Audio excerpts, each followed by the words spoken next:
Ladies and gentlemen, welcome to the very first episode of the Rebel Radio Podcast. My name is Ashton, and I will be your host, interviewing anyone in the entertainment industry from artists, bands, musicians, wrestlers, anyone I can get on this show to have a genuine conversation and just kind of learn more about the artist behind the art. And I am so honored to have our very first guest today, none other than Mac from the band JunkBunny from San Marcos, Texas. We had a great conversation where we got into detail about what the experience was like signing to a record label when he was only 16 years old. We got to talk about their new album that just came out this year titled Starting Over, which he basically had to start over after leaving the label and going back to being independent with his band. And not only that, there's a crazy story about Jon Bon Jovi writing an excuse for him and his band to skip school to go and open for them in an arena in Dallas, Texas. So there's definitely a lot to unpack. I hope you guys enjoy this first episode. If you do, please feel free to subscribe on YouTube and follow me on Spotify and share it around with your friends if you can. But with that being said, this is the first edition of the Rebel Radio Podcast. My name is Ashton Holloway, and I hope you guys enjoy. All right, and we are good to go. Mac, brother, how are you doing today, man? I'm doing good, dude. Thank you for having me on. Yeah, no, I appreciate it, man. I've been a fan of y'all's for a little while now. I know you guys are from San Marcos. I'm from San Antonio, so we're not too far off.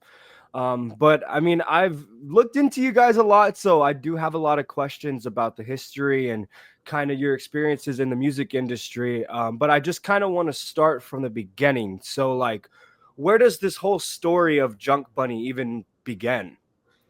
When I was like 8 or 9, I'm going way back. It was like I started playing guitar when I was 8, and I met my friend who turned out to be my best friend at the time, who played drums. And we started a band when I literally didn't even know how to play guitar. I literally just started, so I was like just doing whatever. Like, we weren't even like really, but we were like writing our own songs, you know? Yeah. That's when it started. But you can fast forward, I guess, to when we were like 15 is when we started taking it like really seriously and trying to write like the best songs we possibly could and playing. I'm from Houston originally, which is where this whole thing started. I grew up in a town called Montgomery, Texas. So we started gigging in Houston like every weekend, just like making a name for ourselves, me and my 2 other friends who aren't in the band anymore. And eventually that led to us getting signed when I was 16, when I was a sophomore in high school. Wow. Lava Records. Yeah. I did look into that as well, which I do kind of want to touch base on that later on as well, like what that whole experience was like, because that's insane, bro. To be that young and you're already getting signed to a label, like you had to have had some kind of potential. They had to have seen something in you guys to want to invest, especially in somebody that young, you know? But I mean, kind of backtracking on when you guys were in Houston, like starting out, like, what did that look like? What was that like playing the shows out there? What was the scene like out there? It was funny because we were like 15 and we'd be playing shows with like 40-year-old dudes that are playing like metal.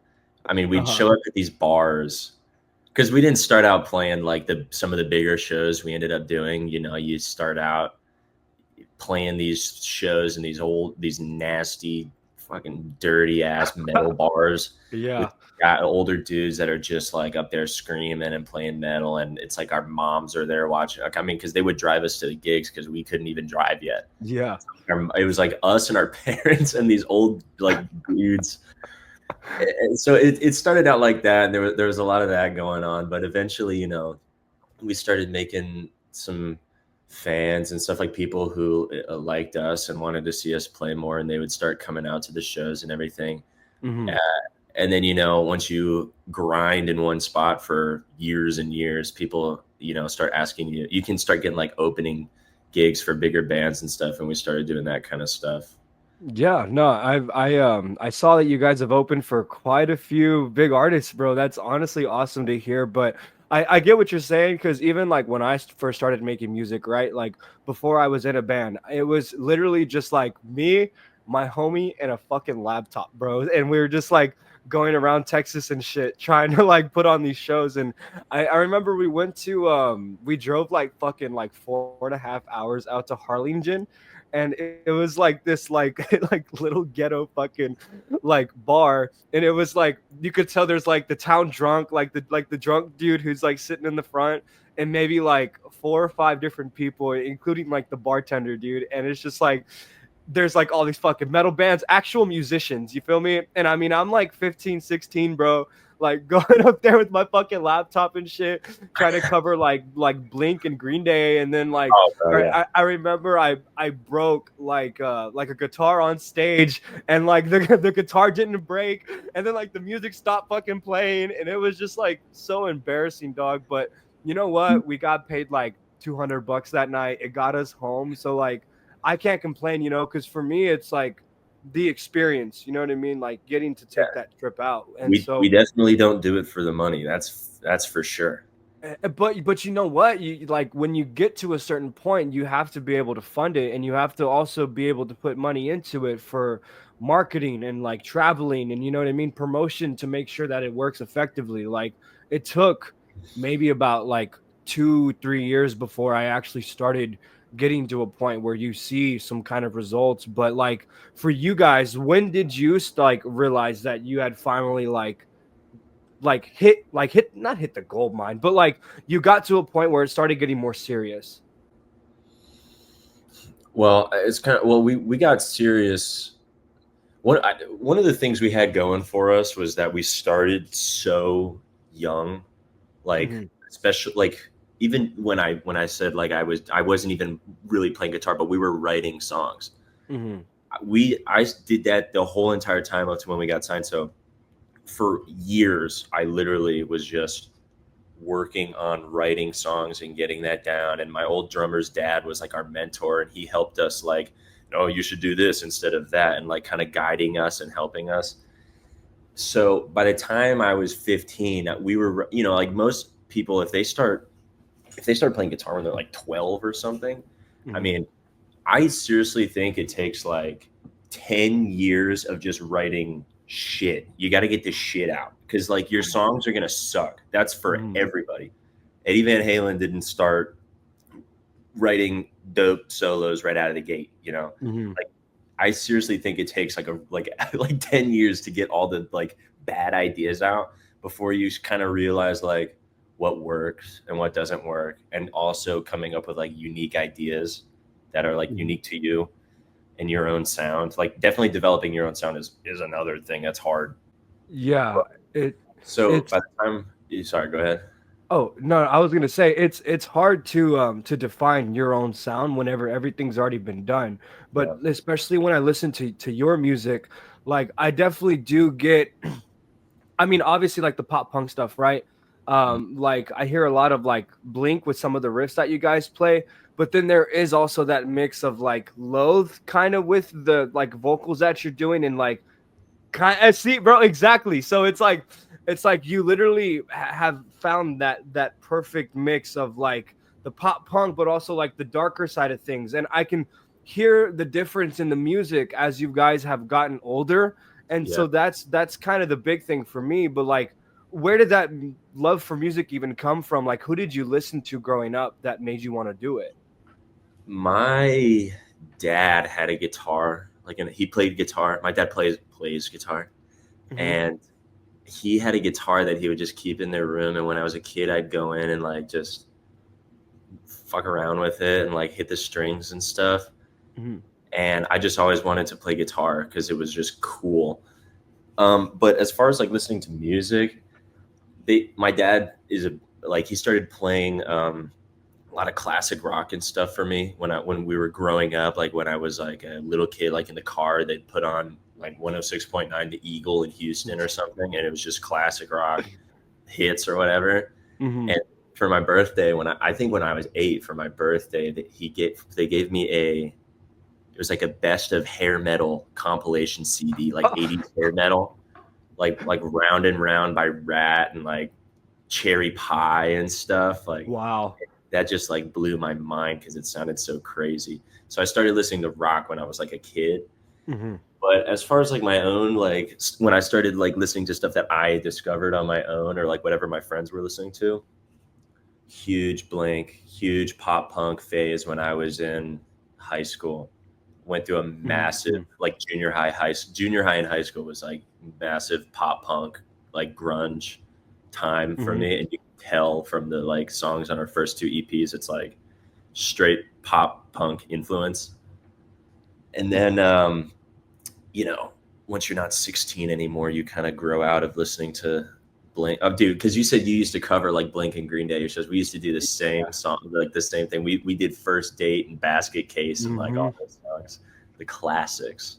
Dude, Uh, yeah, I had just seen Blink a couple years ago. So when they had first gotten back together with Tom, like 2022, 2023, they came to Houston, so I went to go see them. And like, bro, we had nosebleed seats, keep in mind. Like we were up in the fucking rafters. We just bought cheap seats because we wanted to go see them, right? And so Kenny Hoopla was opening for them. And so I was watching him, and then we went to go get drinks. And dude, I swear to God, my friend found fucking floor seats on the ground, like on the floor, right?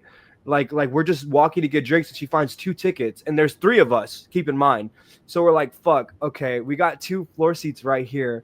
So like we wait till I forget who went before Blink, but there was a band up, and then we are like, okay, like turn the fucking like the turn the nosebleed seat the other way, show the front of the two fucking like floor seats, and bro, we ended up getting like fucking front row in front of Tom DeLonge and Mark Hoppus and all them. Like that was honestly fucking dream come true, man. But I'm glad you said Blink because I saw that you guys like Blink and Green Day. Is that right? I was never a big Green Day guy. Our old bass player, because that's like around the time we were writing that kind of stuff. He was a huge Green Day guy, but I was always Blink. I didn't really like Green Day that much. Honestly, I can't blame you. But with Blink, like they were a big piece of my childhood as well. What would you consider their like their best album? Oh, uh, Enema of the State. Ah, dude. Okay. Okay. Solid Dis- choice. Dysentery Gary is my favorite Blink song of all time. Damn, dog. That That's chorus, crazy. if I hear that, it takes me right back to the bus. Like I'm on the bus going to school. Every time I hear that song, dude, it takes me right back. Dude, for me it's take off your pants and jacket, man. I feel like Anthem Part 2, that is just like the epitome of what Blink was during that time. I mean, you even think about like the Untitled album, but like that's more like darker when they got to the later stuff. But yeah, I mean, that really defined like that era of music for me. And I feel like especially with that I think it might be the first EP you guys put out, but it was the one you worked with. It was Howard Benson, right? You guys worked on like a whole project with him. Yeah, we did the first two EPs were supposed to be an album, but then we split it up into two EPs, and we did both of those with Howard. Yeah, we recorded them all at the same time. Wow. So, like, what was that like working in the studio with him? It was awesome. It was like, dude, we were. I did sophomore year of high school, and then we got signed, and they're like, okay, you guys aren't going back to school. You're just gonna like you'll do online school. And so, like, dude, my last day of sophomore year, I'm like, I think I'm the man, bro. Hmm. I'm like, I'm not coming back. I'll see you guys whenever I'm gonna go. Like, I thought I was such hot shit. And we go to so we he's in LA, Howard's in LA. So we went through this process of like picking who we want to be who our producer is going to be for this album. And they gave us like a list of dudes that are like maybe willing to hop on that thought we were interesting or whatever. And Howard was one of them. And we ended up going with him. So when we were 17 is when we went and recorded those. So we went to LA and lived there in Calabasas for like a month. And every day, just like work, go to the Wow. studio, track until you know the like you're there from until the evening or whatever, and then we just go home and like would play video games and chill out until we got up the next day and went back to the studio. It was like a month straight of just like working, but it was awesome. That guy, I mean, I don't know if you looked at some of the stuff he's done, but he did like Dude. My Chemical Romance and POD and Huba Stank. He did a bunch of stuff. So those guys were, it was him and his other guys in the studio, like Mike. I'm drawing a blank on his last name, but his engineer Mike is also a cool dude. And that was, yeah, it was awesome, bro. It was awesome, especially when you hear the mixes, when you get the mixes back, and they sound like insane. Dude, It was that's like awesome the to best thing hear, ever. man. That was one of the big things that stuck out to me about you guys. Like when I saw Howard Benson was on like the song credits, I was like, wow, that's a huge like accomplishment, bro, especially when you're that age. But so when you were working with him, like what did you learn while you were working in the studio? Like did he give you any advice? Like what was your takeaway from that whole experience? One of the biggest lessons I'd say I probably learned was to stick to your, if you really like believe in a certain idea that you have and somebody's trying to like sway you another way, if you like really believe in it, is stick to it. Because I'll give an example. When we came in, he liked all the songs because when we found out like, okay, we're signed and we're gonna go record, for like a year, we just hammered out these 10 songs that we were going to do because we recorded 10 songs. We only put 8 of them out because they were 2 4-song EPs when we split them up. So 2 of the songs didn't end up making the cut. But it was 10 songs. And for like a year, we just polished these things. It was like crafting a blade or something. We were like polishing these songs up. So when we got in, it was like airtight. And so we came in and he was like, these are all great. I like them. I'm not going to change anything about them. But there was one song he didn't like the structure of it. He thought it made no sense and he wanted to like rearrange the whole thing. It was Sedona. He wanted to rearrange the whole thing for Sedona. And we heard him out and like we were talking about it and stuff and he made his case and we're like, okay, we're going to go home and think about it. He's like, come back tomorrow with like, and tell me what you guys want to do. And we talked about it and we came back the next day and we were like, no, dude, like we're not changing it. And he's like, okay. Cause he's the producer. He has a big say in like what you do. Like he definitely has a say if he thinks we should change it. It's Howard Benson. So we didn't change it. And that was one of the big, and then that is like our biggest song. It was our most successful song. So it's just kind of like, probably one of the bigger lessons I learned is like, if you really be open to other people's ideas, for sure, be open. Don't get married to your idea. Be open, because that's when you can like really make good stuff, is when you like take ideas from other people too. But if you really believe in something, stick to it. That is honestly that right there is probably going to be the biggest takeaway of this whole episode, bro. Like, because for me, like obviously, right, like there's an audience out there that listens to this that are fans, but there's also other artists out there that are probably listen to this and is going to hear that and it's going to help them with whatever project they have coming next. So like, thank you for sharing that. First off, that's a great piece of advice. So like I know obviously like you guys worked with Howard Benson and like everything came about. Was that through Lava Records? Or like how did that even happen? Like what was the signing like? How was the time being with them? Kind of walk me through that whole process of what it was like getting signed. Yeah. So I'm going to say this too. Right now, for people listening right now, this whole thing fell apart. Like I'm not signed anymore. My old 2 band members quit. Like I'm on like a totally different thing right now. But this is like how I got to where I am, I guess. But our drummer's dad is our old drummer's dad. He was like our mentor. I told you about him. He is a drummer, and he knew, he knows people and everything. So when we were 15, we made this CD, and he like just with a friend, like we just recorded some songs and we put it on a CD and like we would sell it at our shows when we were like 15. He sent that CD to a guy that he knew, who worked with Greta Van Fleet. And then that guy showed it to Greta Van Fleet's manager. And that guy was like, this is great. I love it. work with these guys. So his manager signs us, and then like a week later or whatever, we get Lava, because I mean that guy like works with Lava Records because of Greta Van Fleet. Mm-hmm. So he showed that CD to a guy named Jason Flom, who's like the CEO of Lava Records or whatever the title is, whatever. He's like in charge, and he's Mm-hmm. like they didn't even like come out and see us play or anything, or they just signed us. They just sent over the paperwork to us in Texas.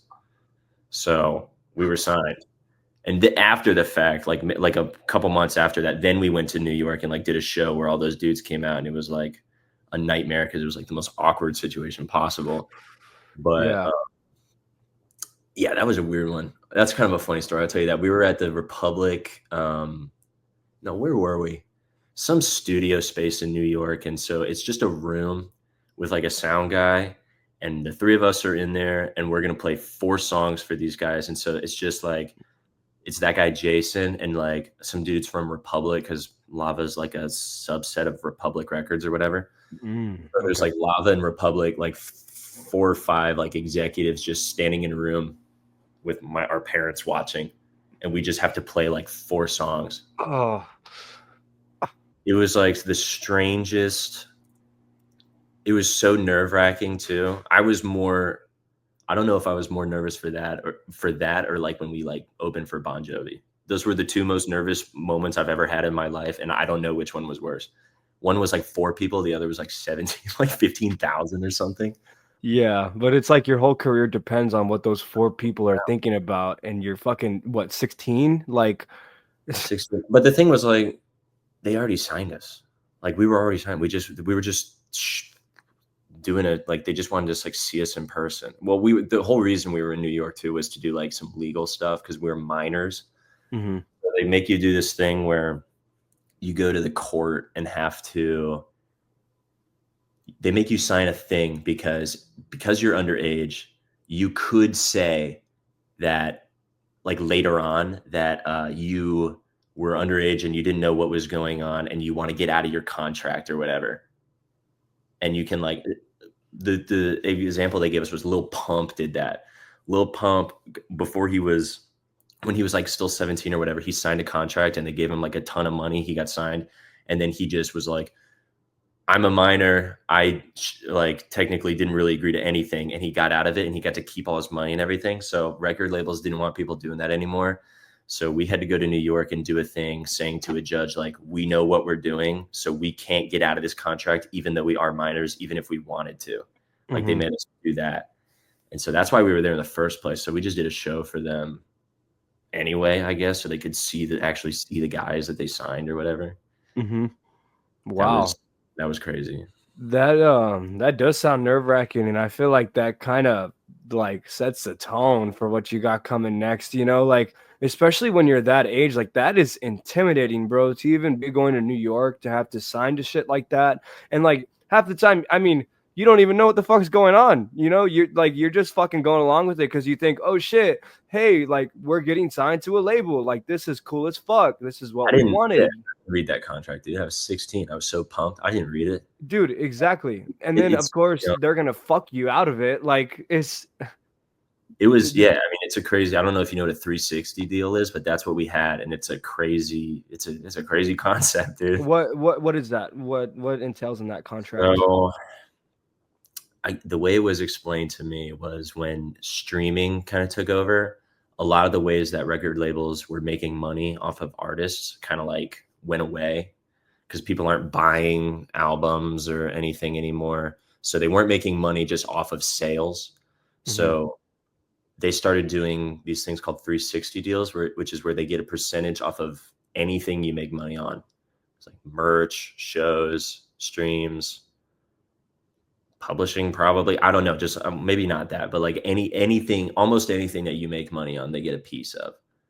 Mhm. So that's the kind of deal we had. Did you guys even get any money out of the deal? Yeah, when we got signed, they give it. I should probably find that contract so I can find out if I can actually like talk about this stuff. I never like went through to see it. I never went through to see like if anything ever happened, if I could even talk about it. Cause like I have no idea. I never read the thing.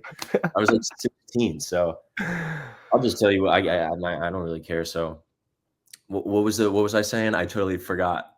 I just Um, like man, maybe I oh never. yeah, yeah. So like, did you guys end up getting any money out of the deal? Yeah, so when you get signed, they give you an advance. They give you money. So they give you money to go record. That's why I don't own Mhm. any of my shit anymore because when we got dropped, like those songs that are out, I don't own them. I'll never make a penny off of those first two EPs because Wow. I don't own it. They paid for it. So they give you money to go record. So when we did all that stuff with Howard, it's like, they paid for it. So That that is they give you money to insane, record. dog. Yeah, they give you money to record, but they also give you an advance just for like whatever else you want to, like whatever you need, basically. So they gave us like, I mean, they gave us a good amount of money, and I got like I got some guitars, and we did the music video for Sedona, which cost like a shit ton of money, way more than we definitely should have spent on a dumbass music video, Mm-hmm. dude. And then like just some other stuff. And then yeah, we held on to some of it. So we always had like a little something in the back pocket. And Mm-hmm. then after we got dropped, the deal was if you get dropped in your first cycle, so we were signed to like a 5 album cycle. But if you get dropped during the first one, which we did because of COVID, it's you get to keep the money that they gave you for that advance. So we had like a little chunk of money when we got dropped, which was cool. But then when my drummer left, we were 50-50 because Junk I'm really going into the weeds here, man. JunkBunny LLC is a company, and we were 50-50 owners. When he left, it Mm-hmm. was like a legal divorce. And I Wow. lost like pretty much all the money. Almost all the because we spent a bunch of money. We spent money on like lawyers and all this stuff, and then I had to like buy new gear and stuff for all the stuff that I lost, which cost me like the part of the money I got to keep. And so I'm saying this because I'm setting up like the next chapter of what happened, which is Mm-hmm. the album that we put out called Starting Over. It's called Exactly. that because I literally had to start over from scratch. So all this stuff happened. We've been talking about the old record deal and the old band, all that cool stuff we were doing. COVID hit. We got dropped by our manager. We got dropped by the label. My two band members, not immediately, but within like a year, both quit. I went through that whole thing with my drummer. I had basically no gear and not that much money. And I had to start over. I had to get a new drummer and a new uh, bass player and start writing new songs and be independent. And I'm also I moved to a new city too, so I'm not even in the same place anymore. I'm kind of going through something similar right now where like I was in this band called the Reckless Degenerates, right? And like we had been working together for a whole year. Never got signed to a label or anything, but like have invested a lot of money into like studio time, Yeah. working on like an album that we were supposed to put out with 10 songs. And then like well, I mean, I'm just gonna be like straight up honest, like I got too fucked up at a show one night. I took mushrooms on stage and like that was a bad fucking idea. And I basically like embarrassed myself in front of like all my friends and like, dude, it was the biggest crowd we had gotten to that point. Like we pulled in like almost I'm 200 people. 200 So people like and you were on mushrooms on stage. dude, we made a lot of money that night, and I feel like I didn't deserve any of it, bro. And then like people wanted to meet us after and like hang out and talk, but I was too fucked up. I couldn't. The front man, the whole like we are the main act. We put this whole show together. We booked all these bands, and like we did this whole thing, and then I fucking fucked it up, bro. So like right now, I'm in this whole process of like trying to start over the same way you had to, and like that kind of brings me to this next question, like what was that transition like, having to go from Lava Records back to being independent? Like what went into making that album? What's the story behind starting over? Kind of break that down for me a little bit. It sucked, bro. It sucked hard. So it was like, COVID. I found out the tour. we were going on tour before, so we recorded the album or the EPs. We put the songs out. We were recording these. Everything was going up and up and up. And then it's like, okay, you guys are going on tour with a band. It was like 2 legs. The first leg was with a band called The Warning. They were also signed to Lava. They were they had more followers than us at the time, but since then they didn't get dropped. So they've blown up since then. But we were going on tour with them for the first half, and then the second half we were opening for Pop Evil, which is another band. And then so we were going to do this tour, and it started in March of 2020 is when the tour was supposed to start. And the day we were going to announce it, so like our managers and everything, they took care of all our social media and stuff. So I go to bed that night thinking I'm going to wake up in the morning and my phone is going to be blowing up because the tour would have already been posted. And I woke up and I roll over and I look at my phone. I had one text saying that the tour got canceled because of COVID. Because we had been you hadn't really heard much about it yet because it was still kind of like mysterious. Oh, shit, what's going to happen with this whole thing? Everybody knows what happened after that. So we got dropped. That sucked.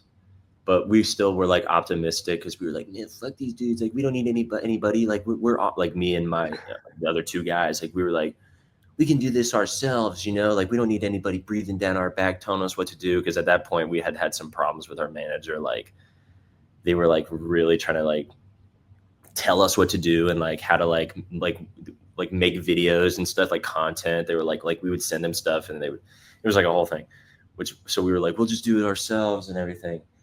And then our bass player quit. I tried to do it with my drummer, just the 2 of us for a while. And then he quit too. But that guy was like my best friend since I was 8 years old. And when he quit, like we went through that whole legal thing and it just really, really sucked. And I also, around the same time leading up to the album, broke up with my girlfriend of 7 years. Wow. So I broke up with my girlfriend. My best friend kind of fucked me a little bit. A lot of it. And I was mad. I was pretty mad. And I was also upset about a lot of shit. And everything that we had going on was like gone and it sucked. And so I was like, you can tell the difference between the stuff we did before and like the album we just put out. Like I was mad, bro. That shit is, some of it's heavy. It's like, it's a different sound, It's more mature. I was writing those songs was like, that's what I was just like, because I always just like, whenever I just write songs. So like, I don't ever have like an idea for the song when I'm writing it. I just write a song and whatever happens, like that's the words or whatever. Like, I'm not like, I'm going to write a song about how mad I was when my friend screwed me over. Like, I never do that. I just, whatever words or lyrics or melodies and everything comes out, like that's just what it is. And you can tell, dude. So that's like the headspace I was in when I was writing those songs. That's awesome, dude. Yeah, I mean, me personally, like listening to the record, you sound so much more mature with your vocals and your delivery and just like the darker sound. And like, I know it's fucked up to say, but like all of that shit that you went through probably helped so much as a writer and like becoming this unit, bro. Cause like that album is special. It's better than like everything you guys made while you're with the label. And like, not to say Sedona isn't a great song, and like all these songs from the first EPs, like they're good songs, don't get me wrong, but there's something that is just different about the energy and the vibe surrounding the music now. Like, I don't know, man. I think a lot of the songs on there are really badass. Like, there was a couple of them that I really, really liked a lot. So like, See You in Heaven, Drive You to the Airport, bro. Chemicals Taste, bro. That dude, oh my god, dog. You have some fucking great songs, but like, what would you consider your best songs on the album? If somebody here has never heard of JunkBunny before, right, and they're gonna go listen to something right now, what song would you tell them to go listen to? I would tell them to listen to the songs off the new album. Forget the old stuff. It's old shit. You can listen to it after you listen to the new album. But if I had to pick like 3 songs off the album that to tell somebody to listen to, I would say listen to Stale. It also depends on the person, maybe, because there's variety. There's variety in that Mm-hmm. album. Like if you like heavy music, I'm gonna tell you to listen to Taste. But if you're not like if you're not like that, I might tell you to listen to like Chemicals or Drive You to the Airport or something.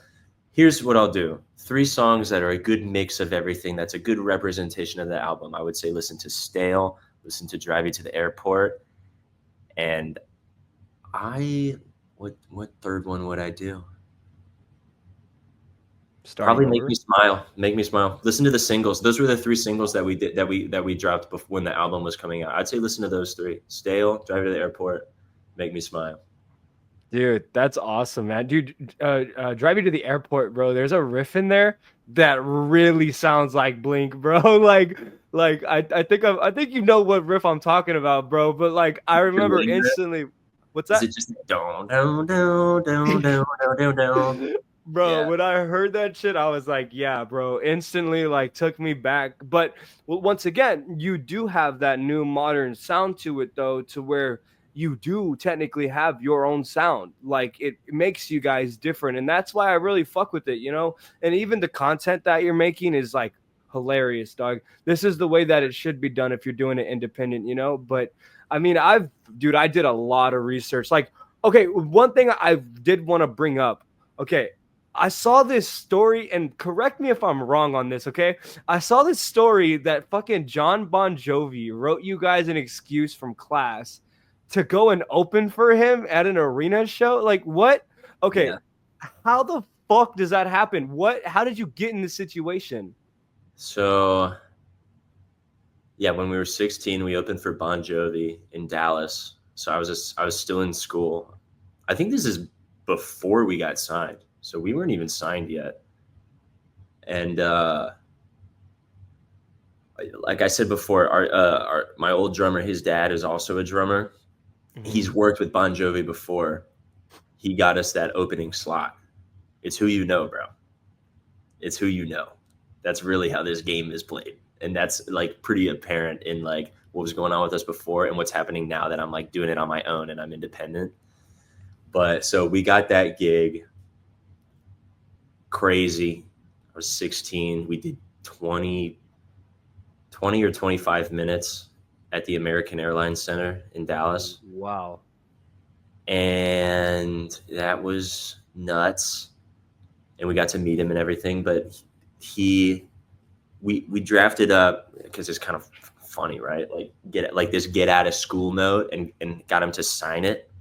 So it was just like a paper saying like, I'm Bon Jovi and I'm excusing these guys from school for opening up for me and like rocking super hard or something like that. And yeah, he signed it. And then like the news in our hometown like heard about it and they did like a little story on it. They like came to our school and interviewed us in the hallway, like in between classes, which was weird because like I went to Montgomery High School, so there's like they pull us out of class, and I got a text from our like manager at the time. This is before the Greta Van Fleet guy, but they're like we did that show, and they're like, hey, the news is like coming to your school today to interview you. So they show up and they pull us out of class and we're sitting there like in the hallway and I'm like, I hope we get this over with before classes change and everybody comes into the hallway to go to their next class. And of course we're sitting there in the chairs with like the lights on us and stuff and like the camera guy or whatever and the lady that's like interviewing us and everybody comes out for class and they're just like ripping on us, just calling us all sorts of names and stuff. It was pretty funny, but yeah, that is true. We technically got Bon Jovi to write us a excuse for getting out of class. That is honestly, bro, iconic as fuck. And regardless if these motherfuckers were clowning on you, bro, little did they realize like what you guys were gonna be doing next, man. Like you guys have had honestly one of the craziest stories that I've seen, at least. Like, it's really dope to see how it's all come together. So I want to say first and foremost, like, congratulations on everything, and like, proud to see where you're at now and that you're doing better. As we wrap everything up here, I am going to close out a little bit just to kind of end things on a good note. So first thing I want to kind of ask is, like, what is it some advice that you could give to an artist or somebody out there who is trying to work towards their dream, to somebody that may have been in your situation before? Like, what would you tell that person? What would you want them to know if you had the chance to say something to them? Mm, I'd say stick with it if you really believe in it. That's what I would say. Because I'm like, I've been doing this for my whole life at this point. I'm still doing it even after my friends like quit and everything. I'm just doing it because it's what I like to do. I'm not like, there was a silver lining, I guess, in all of like that stuff that happened, going from like all that cool stuff to, everything that's happened since. It's like I definitely got humbled. I got super humbled. And I'm like, now it's not, you know, what is it? I don't need it to happen immediately, is what I'm saying now. Like, whereas before, I like everything needed to happen fast. Mm-hmm. But now I'm like, I just enjoy playing music. I like doing shows. I like writing songs and recording them. It's fun. I enjoy doing it. So I'm still doing it. And if you enjoy doing it and it's just what you like to do, then like, don't do it for any reason other than that, basically, is what I'm going to say. I think that's probably what I would say to somebody. That's beautiful, man. That's awesome, brother. I'm gonna close out. I do this with a lot of people, well, mostly everybody, when I end a podcast. Give me three things that you're grateful for right now. Give me three things that you're grateful for, and then go ahead and feel free to plug any, like, song, any show you got coming up, what any goals you got. Just kind of end it on a good note with things you're grateful for and whatever else you want to tell the audience. Okay. Three things I'm grateful for. Got dogs walking around in the background. Sorry, you see them No, you're over good. there. I'm grateful for my band, my boys, Isaac and Seth. They couldn't join me today. I think Bert or Seth is riding his bike somewhere, and Isaac is working. I'm gonna cheat, and I'm gonna use that as two things: Seth and Isaac. I'm grateful for those guys. That is awesome. One more, I would say I am. What am I grateful for? I am grateful that all that stuff happened. Actually, that like that for the ride. The ride is part of it.